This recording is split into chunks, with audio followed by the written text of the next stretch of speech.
It's your Popboy back again with another gameplay sliders episode. But you know how we do it. I park my ass down in the lab and test the hell out of these sliders to find just the right concoction to solve a problem with the gameplay. And by the way, one of the things I've seen a lot in the comments, a lot of people have asked me, what is up with the lack of fouls in this game? I can hardly get to the line. I can't get a call, etc., etc. So that's what we're here to address. Actually, you know what? I'm going to go ahead and I'm going to give you guys every single foul slider right here, right now. Let's get on down to it. First thing, before we get into specifics that I need to address, they have different default levels for the fouls, for different difficulty levels. We're not going to do that. We don't want to have the game be easier or more difficult in the sense that, oh, now it's easier because I'm getting all the calls, or now it's more difficult because the CPU is getting all the calls. No, we're just going to have one setting for each of these sliders. It's not going to change based on the difficulty level you play on. Okay, and what do we need to make this more realistic? Well, first of all, of course, for most of these, we just need more of these fouls to be called. Okay, so what does that really mean? Well, it's not some quota or something like that where I'm testing and looking for this number of whatever fouls per game. Really what I'm looking at when I'm testing is, okay, when you get into a situation where there could be that type of foul, is there a good mixture of calls? And some of them I had much better luck than others. Like for example, let's just go ahead and start with the worst one, or the worst two right here. That's the charging and blocking. These things are a bitch. I'm not going to say they're completely useless, because I did have some results, but not nearly enough. Whatever, all we can do is work with what we got here. And basically what it is a charging call is like a Bigfoot or a Sasquatch. You're hardly ever going to see one regardless. So what I do, we're going to put this up all the way up to 99. Now I don't put it at 100. I never like to do that. I always feel like putting it all the way up or all the way down to the very last notch causes some glitchy, weird things to happen. So we want this thing basically all the way up. And same situation, just maybe a little bit less extreme with the blocking foul.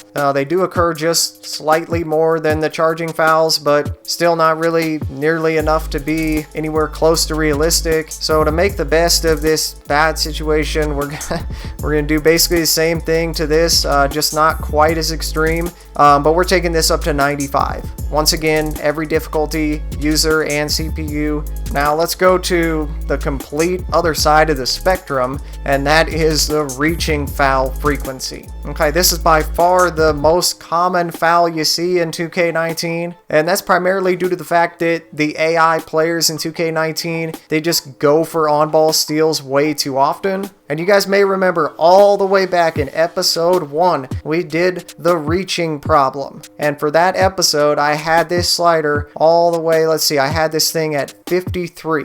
And I am more than happy to report that that's exactly where I would recommend having it still. And you know what? Now that I mention it, let's do a bonus slider. Hey, and this is going to help with the reaching foul calls. And this is also one that we did in episode 1, the go for on-ball steals tendency slider. In that episode, I had it at 28. So this one we are going to want to do an update to. We are going to want to change a little bit after all this time, after more testing, and of course the patches. This problem just won't go away in 2K19. So yeah, we're going to drop this down another 10, bring it down to 18 for both CPU and user, every difficulty. So this is another thing that I've retested, and I've actually been really happy with the number of on-ball steal attempts, the behavior of the on-ball defender, with it down even further there at 18. So let's get back to the fouls here, and let's take care of this one here at the bottom, loose ball foul frequency. It mainly happens on a rebound. We're going to take this up to 83. I would put it up a little higher if they would actually call some while there's people fighting, rolling around on the floor, diving for loose balls, but they don't. So we're going to have it at 83. That way, just every once in a while, you'll have that animation trigger where somebody gets a little over aggressive trying to fight for position on a rebound, but that's really all it is. All right, and speaking of rebounding fouls, this top one here over the back, so we're going to take this one up to 87. It'll kind of provide the appropriate penalty if you're climbing on people's backs, trying to get rebounds that you're not in a good position to get. Don't worry, it's not going to come up that often at all. You can still, jump for rebounds, stuff like that. It's not too sensitive. You really have to be undisciplined and being overly aggressive in order to actually get this called on you, even with it up at 87. Okay, so that leaves just one. You know what time it is. There's just not enough shooting fouls called overall. I think there is a general impression that the shooting fouls are a lot more biased towards the CPU than they actually are. And that's how I felt going into it also. I thought it was going to be a bigger discrepancy, but once I got down to testing it, there was really only a small difference there. So we want to raise it just a little bit more for the CPU. We're going to put it up to 92 for them. All right, for the user, not quite as much, but still raising it, of course. We're going to put it up to 90. And that's going to give us more of this kind of thing. So these sorts of things will trigger more often. We got fouls on jump shots every once in a while. We got the up and under. We got the defender going up in the air and you can jump into him. More of those animations will come out with this increase. That was really good to see. Even on jump shots, that was great to see. Something you see quite a bit in real life. I wish that kind of animation would come out even more often, but we don't want to overdo the shooting fouls in other situations, like when you're driving to the rim. But with this adjustment, the best of both worlds will be realistic when you're going to the rim, and at the same time, it'll help bring out these sort of animations more often. You jump into them and get the foul call. Alright guys, there it is. Every foul frequency slider done. So hit me with a like down there if you enjoyed, if you found this useful, of course.